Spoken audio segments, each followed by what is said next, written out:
Saudações, pessoal, sejam bem-vindos em mais uma resolução de simulados aqui do nosso curso de piloto privado, né?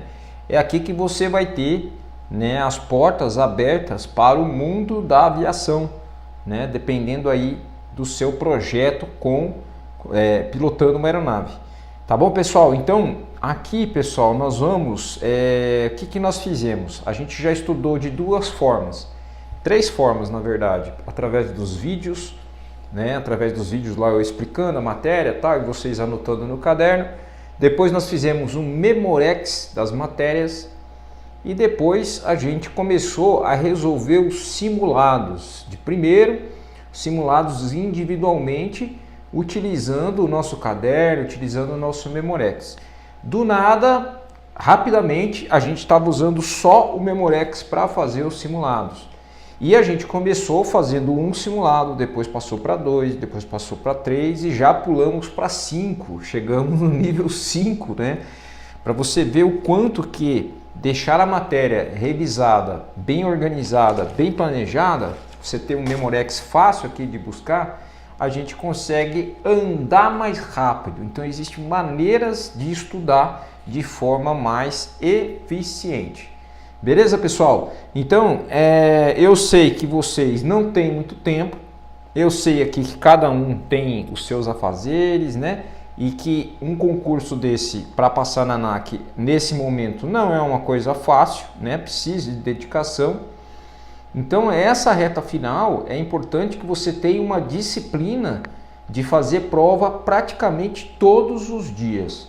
Então, se você vai fazer a prova daqui uma semana ou daqui 5 dias, você tem que fazer simulado todo dia, tá? De preferência uma vez até 2 vezes, né? Mas se você mantiver, né, uma regularidade de fazer 5 simulados, as 5 matérias, todo dia puxa vida, você vai tirar uma super nota lá na sua prova da ANAC. Eu tenho certeza, tá? Utilizando o nosso método aqui, que é um método utilizado em cursinhos pré-vestibular, né? Para quem não me conhece, eu fui professor de cursinho pré-vestibular durante praticamente 20 anos, né? Dando aula para cursinhos e dando aula também para universidades. E a gente adquiriu, né, uma certa facilidade aí com respeito à memorização, né? É muito importante a memorização de provas como essa, assim como existe no vestibular as fórmulas, aqueles nomes esquisitos. Aqui também você vai precisar dessas informações para você entrar lá no dia da prova, terminar a prova e falar, passei na prova. Beleza? Depois, se você quiser, você pode esquecer essas informações. É claro que você não vai esquecer porque você aprendeu, você entendeu o negócio. Tá bom? E é isso que a gente tem que fazer para tirar uma boa nota. A gente tem que entender pelo menos a grande maioria aí das questões que tem. Por isso que a gente faz bastante simulado, para poder fixar melhor essa matéria. Beleza, pessoal? Então nós vamos fazer o seguinte, agora a gente vai começar os simulados, tá? E vem comigo que tem bastante coisa para a gente ver, vem comigo. Pessoal, então esse simulado a gente vai fazer ele de forma um pouco mais rápida, como se estivesse fazendo a prova, tá? Já é vamos dizer, simulando fazendo a prova. Então aquela forma que eu sempre faço, corrigindo, explicando, tal, as questões, agora a gente vai pegar firme como se estivesse fazendo a prova e na hora de corrigir, na hora de fazer as observações, a gente vai corrigir todas as questões. Beleza, pessoal? Vamos ver então qual que seria a meta de hoje. Ó, uma coisa que é muito importante na vida de vocês, tá? Em qualquer coisa que vocês forem fazer. Além da meta, né? Além dos objetivos que a gente tem, vocês têm que ter a intenção, tá? A intenção é a força que faz as coisas acontecerem, né? Que faz as coisas se materializarem. Se você não tiver intenção, um jogador que chuta uma bola, ela não vai lá no ângulo se ele não tiver a intenção de chutá-la no ângulo, né? Um jogador de basquete não acerta uma cesta de 3 se ele não tiver uma intenção, se ele não visualizar aquela bola caindo ali dentro da cesta. E isso é em tudo na nossa vida. Se a gente não visualizar que a prova vai ser uma prova tranquila, uma prova que a gente vai estar bem assim equilibrado, a gente pode ir lá e fazer tudo errado. Agora, se a gente visualizar, olha só, vamos visualizar o dia da prova, né? Você tranquilo, você já estudou, você já tem todos ali lógico que você não vai poder usar as suas colas, né? Mas você já vai estar preparado ao ponto de tirar uma nota aí de 8, 8,5, 9 na prova, tá? Então nós vamos colocar essa meta. A nossa meta hoje é tirar uma média geral de 8,5 a 9. Vamos ver se a gente consegue somando as 5 notas, tá? Então me lembra aí de fazer depois a média geral. A nossa meta vai ser de 8 a 8,5, tá? Vamos pegar um número real, 8. Vamos pegar 8 então de média, tá? 8 de média das 5 provas, beleza? Dividido as 5 provas, tá? Deus abençoe, boa prova, vamos lá. Começando então.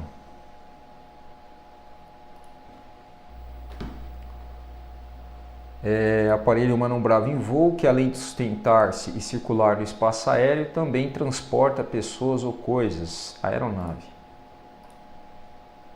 As aeronaves que sobrevoam AD sem órgão ATC deverão manter escuta com o órgão prestador de serviço de informação de voo do aeródromo para coordenação e informação de voo no espaço aéreo inferior, tá, num raio de 27 milhas náuticas do AD.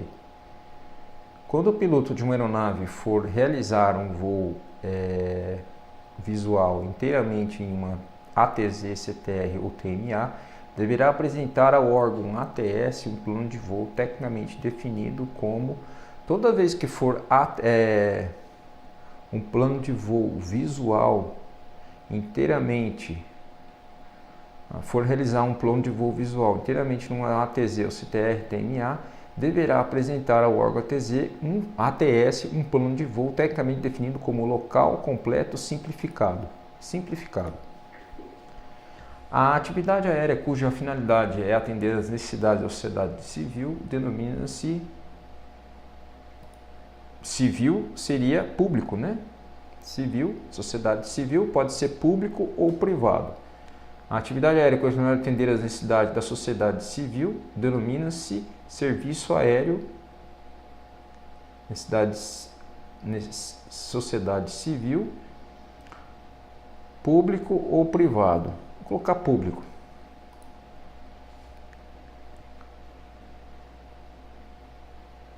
Mas aqui, pessoal, tá falando atividade aérea cuja finalidade é atender às necessidades da sociedade civil. A sociedade civil ela pode ser pública ou privada. Então denomina-se serviço aéreo doméstico, tá? Vamos colocar esse e a gente vai ver, né? Sociedade civil, público. A altitude oficial de um AD em um ponto indica por um altímetro ajustado para a pressão local, que é designada pelo código QNH.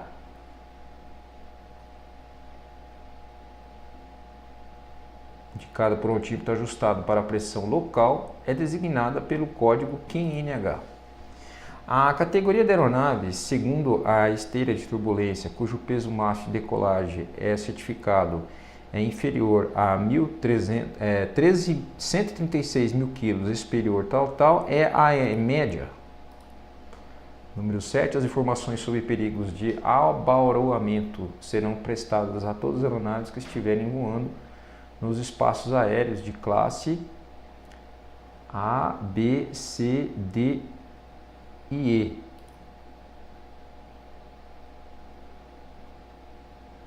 Beleza? A, B, C, D e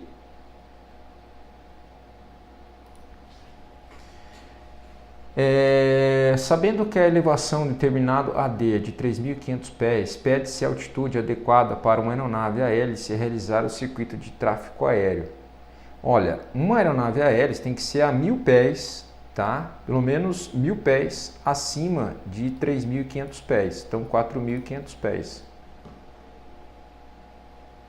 Sabendo que a elevação total pede-se a altitude adequada de uma aeronave, altitude adequada para a aeronave a hélice realizar o circuito de tráfego aéreo padrão.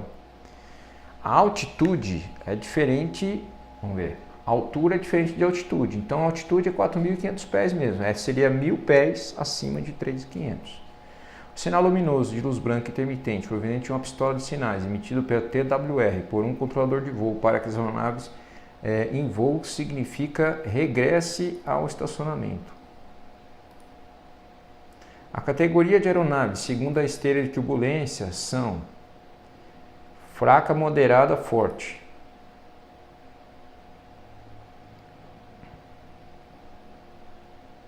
Categorias de aeronaves segundo a esteira de turbulência: fraca, moderada, forte, pesada, média, grande. Vamos colocar essa aqui, depois a gente vê. Entre o pôr e o nascer do sol, todas as aeronaves em voo deverão exibir somente as luzes de entre o pôr e o nascer do sol, ou seja, é só noite. Se é só noite, é anticolisão e navegação.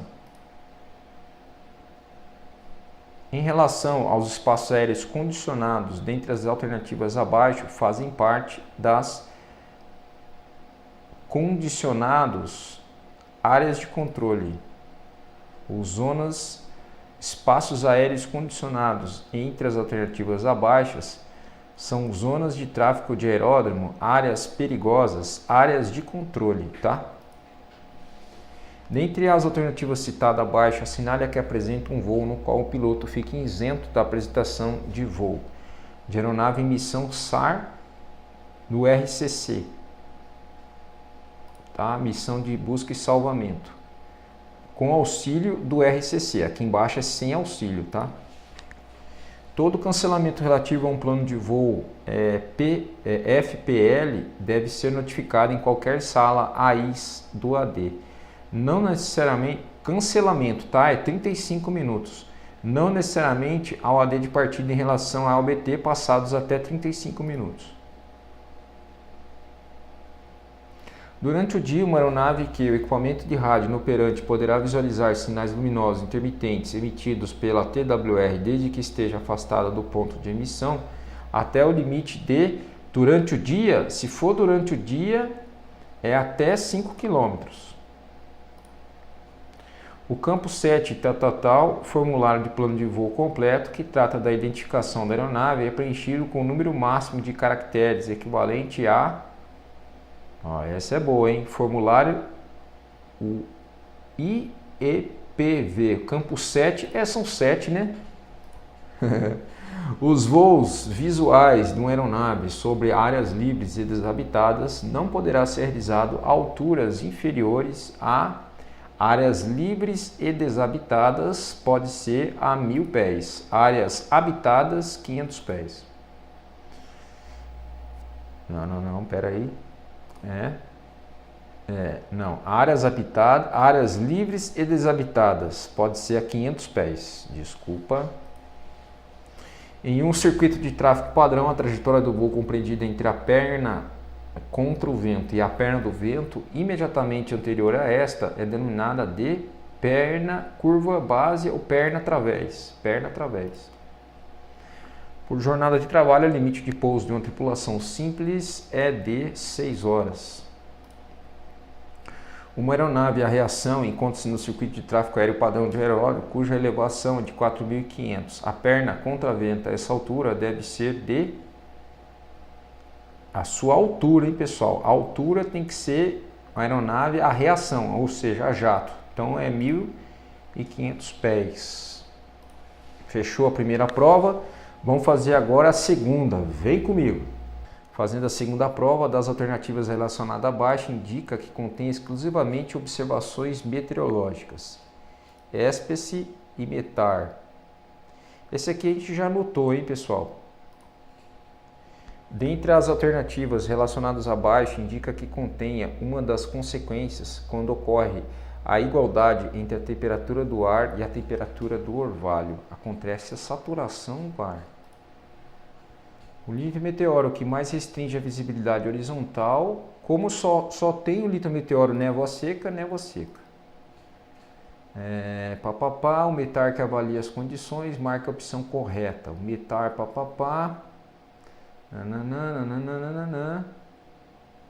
19 graus é a temperatura do orvalho, que é a temperatura em que o volume do ar deve ser resfriado a pressão constante, umidade constante, a fim de atingir a saturação. Sim, a direção do vento é 310 graus e está definida em relação ao norte geográfico. Sim, 1012 hectopascal é o valor do QFE, tá, pessoal? Esse aqui não é o QFE, tá?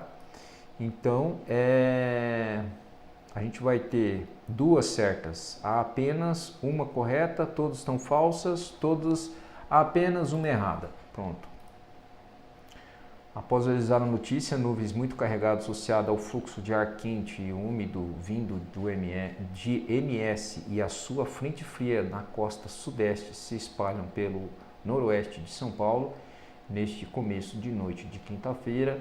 No momento chove forte e há registro de muitos raios e trovoadas em Araçatuba. Um piloto consultou o METAR e obteve a seguinte informação: METAR, papapá. Nessa situação hipotética, indique a alternativa que representa a condição equivocada.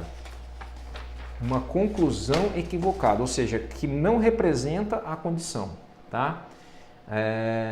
A direção do vento à superfície, 310 graus. O vento à superfície é de 15. Tá aqui 15. Deixa eu ver se fala aqui, indo para 27. Se a velocidade máxima do vento superasse a velocidade média do vento à superfície de 8 nós ou mais, pode-se dizer que o mesmo assim haveria rajada de vento e seria resfriada pelo grupo tal. É recomendado que ele providencie a amarração dessa aeronave de pequeno porte que está estacionada no pátio de aviação, para mitigar o perigo ocasionado pelas rajadas de vento. Pode ser. Né? Se a velocidade máxima do vento superasse a velocidade média do vento à superfície de 8 nós, vamos ver se aparece 8 nós aqui, não aparece nada de 8 nós, pode-se dizer que o mesmo assim haveria rajada de vento e seria representado pelo grupo. Vamos fazer o seguinte, para a gente não perder tempo, vamos colocar aqui uma que vocês mais acharam que não tem nada a ver, que não representa. Por exemplo, aqui falou de 15, aqui está mostrando 15, G2, 27. Então, quer dizer, vai aumentar a velocidade. Então, o vento à superfície é tal. Se a velocidade máxima do vento superasse a velocidade média do vento a 8 nós, pode-se dizer que mesmo assim haveria rajada de vento e seria representada pelo grupo tal. Tá? É recomendado que ele prevencie a amarração. Olha, vamos nessa. Né? Mas ele quer equivocado, ele quer errada. Se for errada, vamos nessa que eu acho que é a que mais assim tá fora aí. O efeito das brisas marítimas ou terrestres, dependendo diretamente da diferença entre o vento das brisas marítimas ou terrestres, depende diretamente da diferença de as brisas marítimas e terrestres depende diretamente da temperatura e pressão. O hidrômetro que mais reduz a visibilidade horizontal numa pista é o chuvisco, hidrometeoro. Em relação ao nevoeiro de superfície, o fator que mais prejudica o pouso é a redução de visibilidade horizontal. O aumento da temperatura do ar a partir do determinado nível de subida representa o aumento da temperatura do ar a partir de um determinado nível de subida representa a inversão temperatura. A informação de pressão utilizada no METAR é o QNH. Quando se observa no céu apenas nuvens cirros, pode-se afirmar que há formação de ventos fortes. São nuvens constituídas exclusivamente por cristais de gelo, cabeça ice. A temperatura iluminada zero absoluto equivale a menos 273 Celsius. Dentre as alternativas, indica que apresenta nuvens exclusivamente de estágio baixo, sapato. 15, o altímetro ajustado no valor padrão de pressão, significa que a aeronave está pronta para voar em condições meteorológicas desfavoráveis. O número apresentado no instrumento é a altitude e densidade. A aeronave está pronta para voar em condições meteorológicas favoráveis. O número apresentado no instrumento é a altitude e pressão. Exatamente. tá? Só para a gente lembrar, pessoal. Ó, QNH é a altitude da aeronave, tá? Esse aí de 1013 é a pressão padrão, tá? Não é altitude padrão. Altitude padrão, peraí. Altitude padrão ou pressão padrão, QNE, tá? QNE. Então ele está aqui o número representando altitude pressão. Sim, altitude pressão, tá? Beleza. No TAF tal, CAVOC tal, papapá, temperatura máxima para as 18, previu-se que temperatura máxima tem de 31, temperatura máxima para as 18 horas, pode ser T1X18Z, não, mas aqui é 018Z. Vento fluindo de nordeste,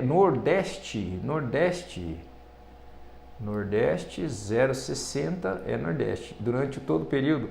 Nebulosidade abaixo de 1.500 metros. Vamos ver se acha nebulosidade.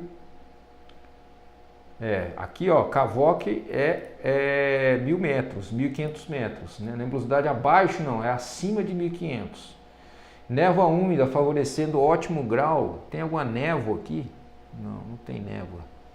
Bom, vento fluindo de nordeste durante todo o período. Vê se tem uma mudança em direção ao vento. Ó, o vento aqui, ele tá 0,60, tá? Aí aqui do dia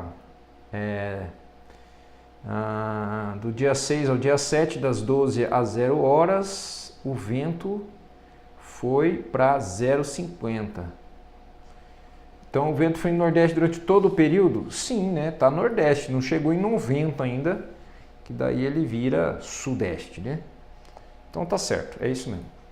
Número 17, o transporte de energia térmica realizado pelos fluxos de ventos na atmosfera terrestre, sentido horizontal significa advecção, vertical, convecção. Considerando que a temperatura do ar, a superfície, seja de 35 e que a base de nebulosidade coliforme seja de 1500, pode-se afirmar que a temperatura do ponto de orvalho à superfície é de... Bom, essa continha aí nós vamos fazer junto. Beleza? Então você vai pegar aí 1.500 metros, a cada 100 metros eu mudo 1 grau Celsius. Então a cada 1.500 metros eu vou mudar X. X vai dar 15 graus Celsius. Então a gente vai ter uma diferença. Se aqui embaixo é 35, menos 15 vai dar 20. Então lá em cima está 20. Né? Só que ele está falando aqui, nebulosidade coliforme. Pode-se afirmar que a temperatura do ponto de orvalho à superfície, aí ele coloca 23, 24, 25 e 26. Vamos fazer outra conta. Vamos fazer 100 metros para 0,65 graus Celsius. Vamos ver se dá certo. 1.500 para X. 1.500 vezes 0,65 dividido por 100. Isso aqui deu 9,75. Ó, piorou o negócio, tá? Então, se a gente não sabe fazer a conta, depois a gente vai fazer, tá? Vamos colocar aqui 23, meu número. Em relação ao erro altimétrico, as condições mais críticas para o voo, resultando em insegurança, são aquelas em que ocorrem pressões baixas e temperaturas... são temperaturas e pressões baixas. Temperaturas e pressões baixas, tá? Ou seja, você vai ter maior erro, né, altimétrico nas condições mais críticas do voo, resultando em insegurança, são aquelas que ocorrem nas pressões, né, pressões e temperaturas baixas. No TAF previu-se redução da velocidade do vento a partir da 1 hora. Vamos ver aqui, eu tenho o vento... Ó, dessa direção, tá? Esse horário, tá? Eu vou ter aqui, ó, vento de 10 nós. Vamos ver se tem mais vento aqui. Se mostra que tá abaixando o vento. Poucas nuvens, ó, 5 nós, tá? A partir da 1h, né? A partir das 23 horas, né? Os cúmulos nímbus associados com granizo entre 20 horas e 23 horas, vamos ver cúmulos nimbus, tem cúmulos nimbus aí? CB, tem CB no ar? Vamos ver se tem CB no ar, CB, não tem CB no ar, eu não vi aqui. Tem esse aqui, ó, bicâmera voltando para essa condição. Ah, tem CB sim, ó, cúmulos nimbus entre 20 horas e 23 horas. É isso aí, ó, tá? 20 horas e 23 horas, tá? Mas aqui tá, temperatura máxima para as 23 horas. Temperatura máxima para as 23 horas. Temperatura máxima tá aqui, não deu outra temperatura. Não. E esse aqui tá para que horário? Para esse horário aqui, para as 9h30. Que mais? Visibilidade horizontal restrita entre visibilidade irrestrita, né? Entre as 18 e 20 horas. Vamos ver entre 18 e 20 horas. Aqui 18 e 20 horas, 18 e 20 horas, visibilidade restrita. Não fala, né? Fala aqui que nós temos chuvas, né? Trovoadas, nuvens esparsas, visibilidade horizontal restrita. Poucas nuvens, CB, tal. Olha, vamos fazer o seguinte, redução da velocidade do vento a partir da 1h, tá? Porque eu vi ali que baixou a velocidade do vento, beleza? Fechamos mais uma, vamos para o próximo. Próximo simulado, navegação, uma aeronave. A navegação já foi. Meteorologia, navegação. Agora é navegação. Vamos lá, uma aeronave com FL 095, OAT de 14 e VI de 130 terá uma VA de, olha, essa é muito boa, hein, pessoal? Como que nós vamos fazer essa conta?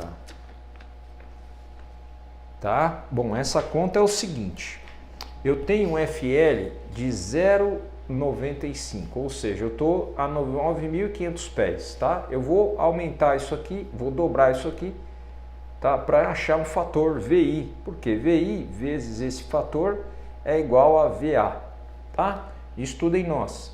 Então, se eu sei aqui que é 19.000 pés, tá? Então eu vou usar esse número aqui, ó, 19. Então vai dar VI, que é 130 kT, vezes 1,19 é igual a VA. VA é igual a 130 dividido, não, vezes 1,19, deu 154. 154 kT, essa é a resposta. 154,7. Número 2, a distância em milhas náuticas sobre um meridiano entre os paralelos de latitude 04 sul 20 e 06 30 sul, também sul, corresponde a... Bom, a diferença entre eles é a distância entre eles. Eu tenho de 04 a 06. Então, 06, 10, 30, né? 30 menos 0,4, 20 vai me dar 2 e 10. 2 graus e 10, se cada grau é 60, tá? 2 graus e 10 vai dar 130. Uma aeronave, para se manter sobre uma linha rota desejada, com vento de proa e de direita, deverá ter ADC negativo, positivo. A longitude média das longitudes 143 oeste, 157 leste, puta, essa é boa, hein? Vamos lá, eu tenho com 143 de um lado, oeste, eu tô com 157 do outro, leste, né? Quanto que vai dar essa diferença aí? Essa diferença vai dar 127 e 43 para um lado, mais 157. Isso vai me dar 300. 300. Tá? Agora, o que acontece? Isso aí, eu vou fazer o seguinte. Eu vou dividir por 2, tá? Isso vai me dar 150 e vou tirar de 180. Vai me dar 30. 30. Não, não é isso não. Tá? Esquece isso que eu falei. Eu tenho 143 de um lado e 157 do outro. 157 menos 143, 14. 14 para o lado leste. Pronto. Que eu tô? Onde que o professor está com a cabeça? Em um lugar de longitude 138, são 5 horas UTC no dia 20, tal. Sob essas condições, HLO e HLE, a data de fuso respectivamente são. Bom, o cara tá lá no oeste, né? Se ele tá oeste, já vai ser dia 19 do 7, beleza? Tá? Se vai ser no dia 19, se aqui é 5 horas, quanto que dá 138 graus? 138 dividido por 15, me dá 9 horas,2. Tá? 0,2 dividido por 60 dá 3,3. Então 9,3. 0,2 dividido por 20 dividido por 60 dá 0,33. Tá? 9,033 horas. Agora é o seguinte. Lá no tal horário é 5 horas. 5 horas. Então aqui vai ser bem mais cedo antes das 5 horas. Então vai ser 4 horas, vai ser 3 horas, vai ser 2 horas, vai ser 1 hora, vai ser meia-noite, vai ser 11 horas, né? E vai indo, ó. 1, 2, 3, 4, 5, 6, 7, 10 horas, 8, 9 horas, 9. Tá? Então vai ser ali entre 20 e 21 horas. Beleza? Bom, agora para saber o valor exato, vai ter que ser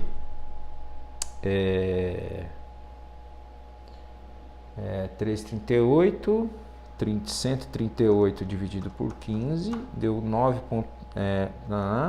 Agora 20 dividido por 60 dá 0,33. Quer dizer, eu tenho 9 horas e 33 minutos antes, mais cedo, do que 5 horas. Então o que seria? Seria 5, até aqui vai meia-noite, deu 5. Aí depois mais 5, então seria meia-noite menos, seria 19 horas, né? Entre 19 e 20 horas. Então, ó, vai ser aqui, ó, 19, agora ele fala assim, ó, hora local e legal. A hora local, ela é quebrada. A hora legal, ela pode ser inteira. Então, ó, eu vou colocar esse aqui, ó, do dia 19. A hora local é a hora inteira e a hora legal é a hora quebrada. Então, vai ser esse. Beleza? Uau! O arco de equador ou de paralelo compreendendo entre o meridiano de Greenwich e o meridiano em qualquer lugar chama-se meridiano de Greenwich. O arco de equador. Longitude.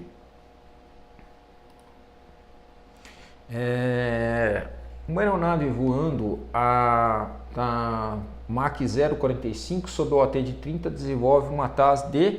Essa aqui já caiu, hein, pessoal, pra gente. Tá? Só para lembrar aqui, se a gente tem ela anotada, essa aqui, navegação, né? Vamos aproveitar que a gente está com ela aqui, porque essa aqui já caiu. 0,45, aqui ó, 565. Tá bom? 565, 565. Ela tá aqui, ó. Mach 0,45, OT de 30, TAS 565 km por hora. Dados TAS de 30 e OT de... o número Mach é... Poxa vida, hein? Vamos tentar colar aqui, vamos ver se dá alguma coisa, né? OT de 30, Mach 45. 45, 565. 45, 535. Rapaz, uma 45. TAS, tal. Agora ele dá a TAS e pede o MAC. Olha, pela proporção aqui, né? Porque se a gente não sabe a resposta, a gente tem que achar uma proporção, né? Aqui dá 0,45 e aqui 565. Então a velocidade é um pouco maior. Então aqui a velocidade é maior, 300 vai ser um pouco menor que 300. Vamos colocar aqui 0,28. Depois a gente vê se acertou. A velocidade calibrada ou indicada corrigida pelos erros de densidade do ar denomina-se... Lembra lá de densidade do ar? Quando fala corrigida por densidade do ar, a velocidade calibrada ou indicada, corrigida com erros de densidade do ar, denomina-se velocidade o quê? Velocidade aerodinâmica. Velocidade calibrada ou indicada, corrigida para erros de densidade do ar. É isso mesmo. Deixa eu ver se a gente tem ela aqui. Velocidade. É isso mesmo. Tá, se não for, depois a gente vê. Tá? Mas vamos colocar a velocidade calibrada ou indicada, corrigida para erros de densidade. Não está falando para corrigida a erros de instrumento, mas falou velocidade calibrada, né, meu? Deixa calibrada.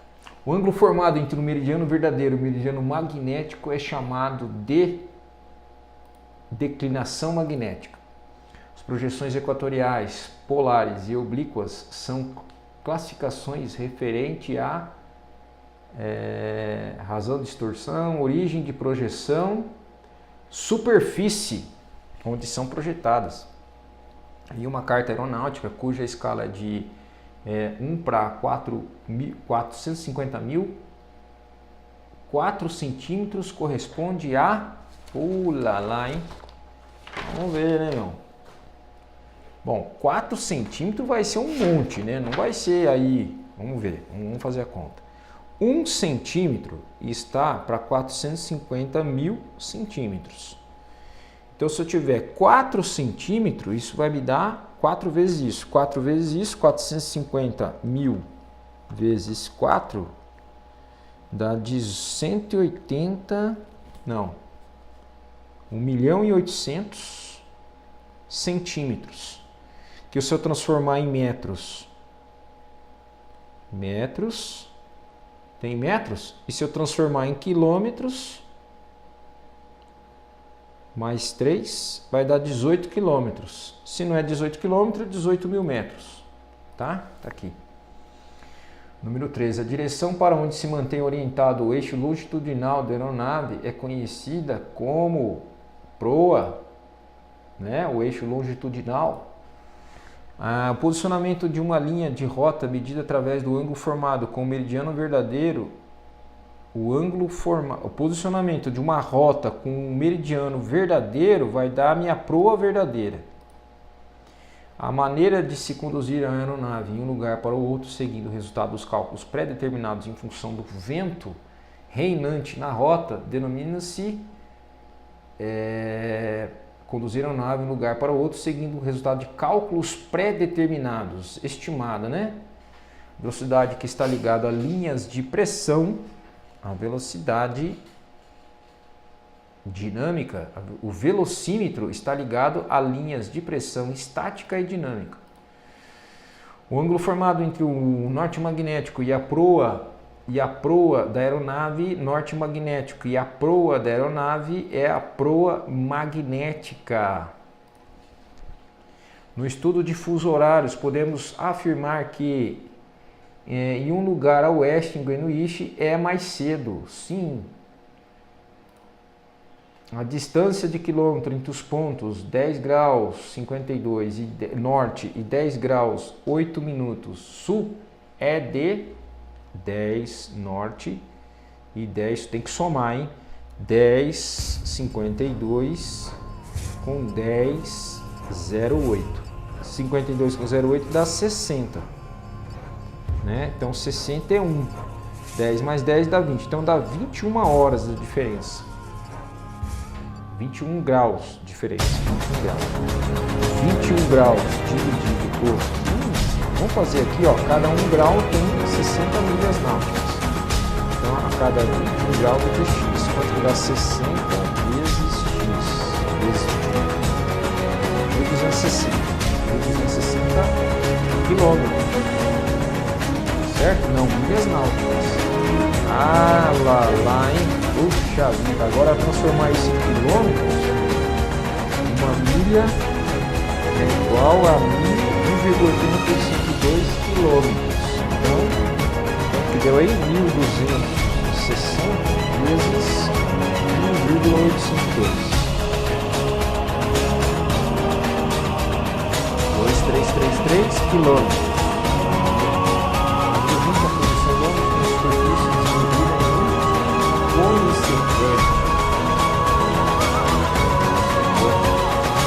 Pronto, terminamos mais uma teoria de voo, conhecimentos técnicos, vem comigo.